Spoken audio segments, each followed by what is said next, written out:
Pastors and storytellers, so many of our relationships in our churches, in our families, our marriages, our schools, our communities are filled with walls built by anxiety, fear, frustration, pride. What if those same walls were transformed through humility into windows? Straight out of the teaching of Matthew 18, Walls into Windows is a series of reconciliation.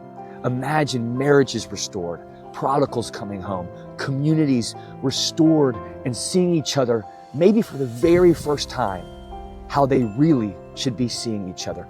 Through the transformational steps and the group guides, we are encouraging people to fill what was walls, turn them into windows through humility, openness, and vulnerability.